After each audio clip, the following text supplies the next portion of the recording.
Hello, everybody, and welcome to ALs RPOs, episode number 1 of Super Chill Stats, where I mess around with some numbers and spreadsheets and use them to come up with really crazy ideas. And today we'll be talking about my MLB 2022 predictions.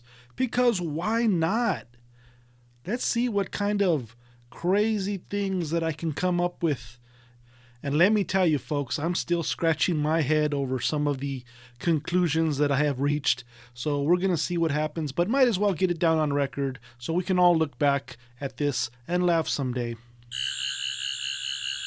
As you can see, these are just some of my spreadsheets where I twist numbers this way and that way, trying to get a handle on everything that's going on. And so maybe one day I'll go through these in a little bit more detail. But for now, let's get to the predictions, starting with who will finish where in the divisional races. In the American League East, I got Baltimore finishing 5th. I don't think they have enough to get the job done, and they just moved the left field wall back in their ballpark, so that's going to make things a little bit tougher for them, I think. I've got Tampa Bay in 4th place. This is my first kind of crazy pick because every time it looks that they don't have what it takes, all of a sudden, boom, they make the playoffs. So I'm going out on a limb and saying that this year they don't have what it takes. I'm going Yankees in 3rd. Now, this is a battle between the Yankees and the Red Sox for 2nd place. This is probably a situation where Boston has maybe better bats and the Yankees maybe have better pitching. But in the end, I'm going to give the slim win to Boston, coming in 2nd place. In 1st place, we got the Toronto Blue Jays. Obviously, that offense is spectacular, and they've got some pretty good starting pitchers too. Their bullpen is good enough, so I think they're going to take the American League East. In the American League Central, I have Kansas City coming in 5th. They have some offensive pieces, but just not enough pitching to hang in there. I got Detroit coming in 4th. Now, this is a fascinating team with a lot of potential. If they can come through, they could disrupt all of my predictions here, especially some of the predictions I'm going to make coming up. But we'll see. I'm going Minnesota 3rd, and I think this is going to be a very close battle between Minnesota and Cleveland. They both have interesting pieces. I think maybe Cleveland has the better arms, so maybe they'll get 2nd place. Once again, I'm going out on a limb. This was a tough pick. I'm probably going to be wrong, but for the moment, I'm going to pick Cleveland getting 2nd place. But don't worry, I got both these teams missing the playoffs. And of course, that means number 1, the Chicago White Sox. Nobody in the division can match what this team has in all parts of the game. They're going to do really well this season, I think. And now we go to the American League West, starting with Oakland. They're trying to do another Moneyball situation here because this team, it's surprising. Everybody left. Everybody got taken out. Texas in 4th place. They added enough pieces to be a headache for other teams in the division, but they don't have the pitching, and that's going to hurt them. Seattle in 3rd. This is a really interesting team. They got some good prospects. They got some good additions. It's really going to help their offense, and the pitching staff should be good enough to compete. But I've got them finishing 7th overall in the American League and just missing the playoffs, but I could be wrong. I got the Angels in 2nd place. They got the offensive firepower and they really strengthened their bullpen. The question mark is the starting rotation, but if some of the prospects and some of the comeback players make good, they can finally reach the playoffs. which makes Houston number 1.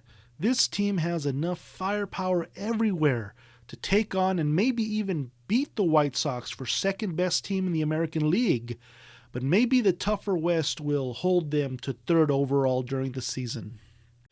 And now we go to the National League East, which has got a lot of good starting pitching. It's going to be a battle. Unfortunately for Washington, they're going to finish 5th, I think, because they don't have enough in all aspects of the game. Miami in 4th. They don't have the offense, relatively speaking. They got the 3rd best bullpen, I think, maybe, but perhaps the best rotation with 4 pitchers who could be great or good enough. That's Sandy Alcantara, Trevor Rogers, Pablo Lopez, and Jesus Luzardo. Philadelphia in 3rd. They've got great offense, I think, and great starting pitchers. Just no bullpen, which is probably going to lose them a lot of games. Still, I think they're good enough to maybe make the playoffs. Atlanta in 2nd. Surprisingly, Atlanta has an overwhelming offense even without Acuna. They got great starting pitching and the best bullpen in the division, I think. That is, if Kenley Jansen doesn't mess things up. But I got them finishing 2nd because I've got the Mets finishing 1st. They have a decent offense, but they got a good bullpen and probably the best 1-2 punch among awesome NL East rotations, Scherzer and DeGrom. Also, the management spends money, so I would expect him to pick up another offensive piece before the trade deadline, and because of all of that, I got the Mets as number 1. And now in the National League Central, I've got a battle between the Chicago Cubs, the Cincinnati Reds, and the Pittsburgh Pirates for the last 3 spots in this division. I think that maybe Pittsburgh has the better bullpen. They got David Bednar. I think that maybe Cincinnati has better starting pitching. They got Luis Castillo and Tyler Mahle. And piece-wise, I think that maybe the Chicago Cubs has the stronger combined bats. So if I had to guess, I'll go Chicago 3rd, Cincinnati 4th, and Pittsburgh 5th. St. Louis in 2nd. I think they have the best lineup on paper to start the season in the division, and good pieces in the rotation and the bullpen, but health and depth are question marks for me. I think this will be the team to finish 7th in the National League and just miss the playoffs. And I've got the Brewers in 1st place. You know, this could be the Giants team of this year with all the pieces coming together at the right time.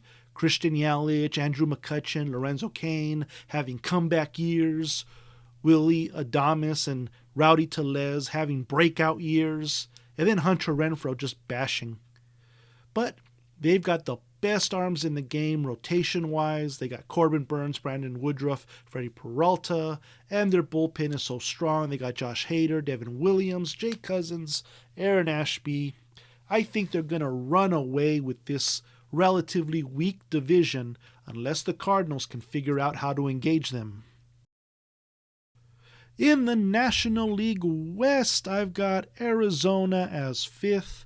They don't have the pitching. They have a couple of interesting bats at the top of the order, but yeah, it's not going to go really good for the Diamondbacks. I've got San Francisco surprisingly in 4th. This is not last year's team. They lost a few big pieces. They reloaded a bit, but I think San Francisco overachieved last year. Everybody had career years at the same time, and I'm just doubting that the stars are going to align for them again. Surprisingly, I'm taking Colorado 3rd. They don't have the arms, I don't think, but you cannot sleep on that lineup. They got pieces that can hurt you. Charlie Blackmon, Chris Bryant, CJ Cron, Randall Grichuk, and maybe even Brendan Rodgers. So don't sleep on this lineup. San Diego in second place. Their lineup is not all the way there without Tatis, but when Tatis comes back, he's going to give them a second half surge. They potentially have the deepest rotation, where all five can compete and have a chance to be good or great.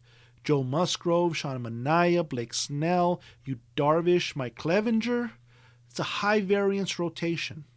They got a decent pen, and if their rotation hits their highest potential, maybe they'll shock the West.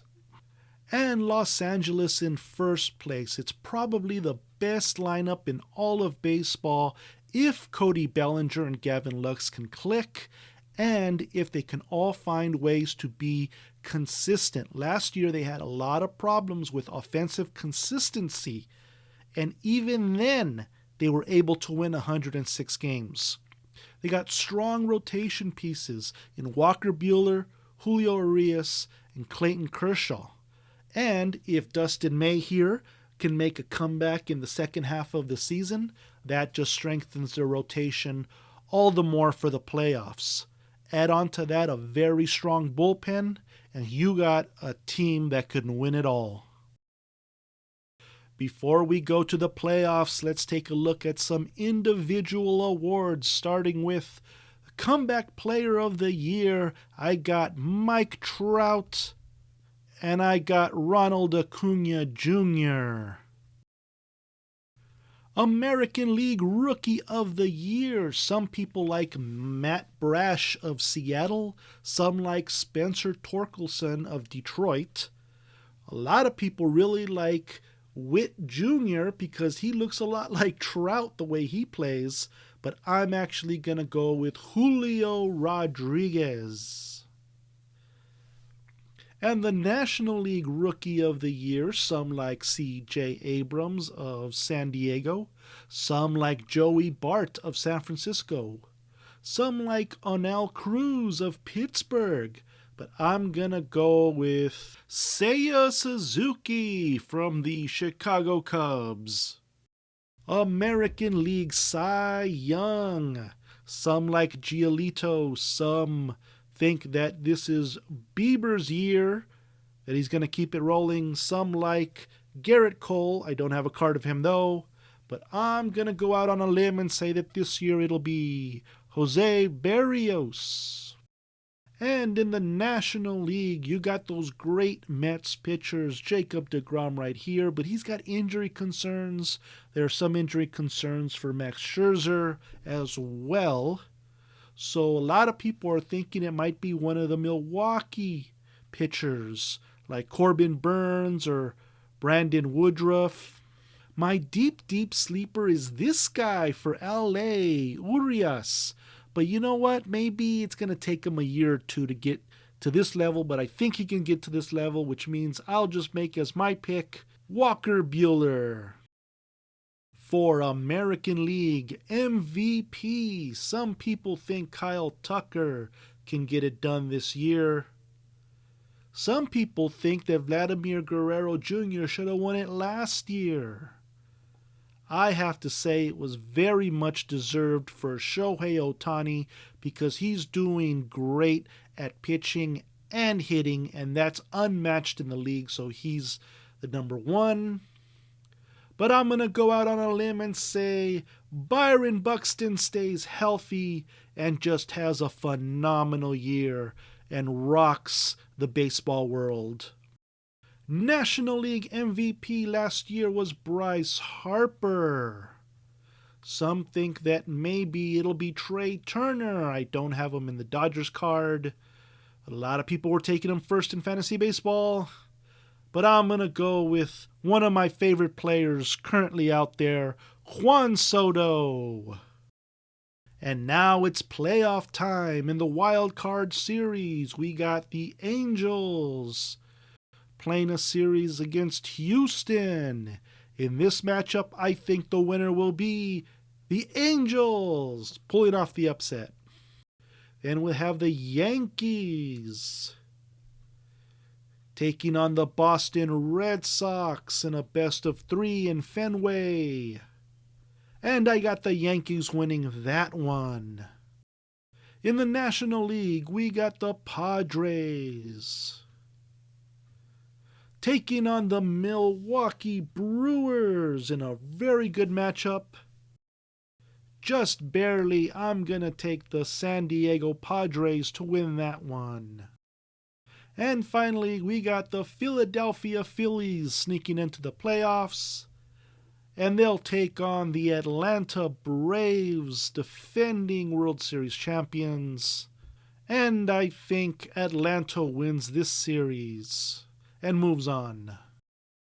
Then we go to the Divisional Series.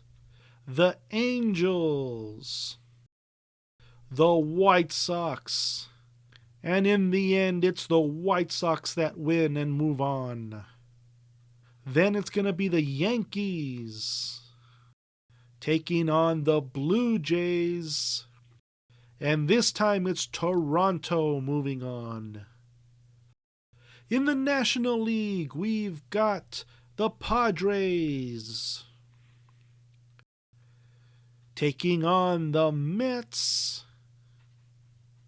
And in this series, I got the Mets winning and moving on. And finally, we got the rematch, the Atlanta Braves versus the Los Angeles Dodgers. And in this scenario, I got the Dodgers moving on.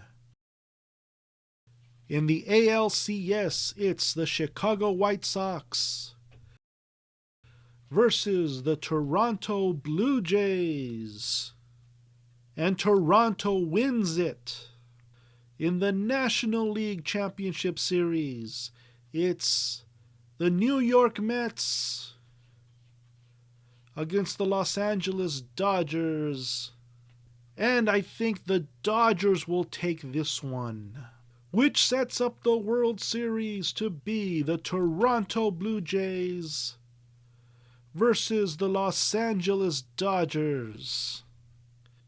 If the Dodgers can get enough offensive consistency, I think they can go toe-to-toe with the Blue Jays and have their pitching staff win out in the long run. But if the Dodgers sputter like they did last year, then it's Toronto's World Series to win. I'm going to take the hopeful guess and say that it's my Dodgers taking it all down this year. And there you have it, ladies and gentlemen, some of my predictions, and basically just an excuse to show off some really nice cards. Thank you for watching, I really appreciate it. But until my next video, which I hope is coming really soon, I say to everybody, please be taking care.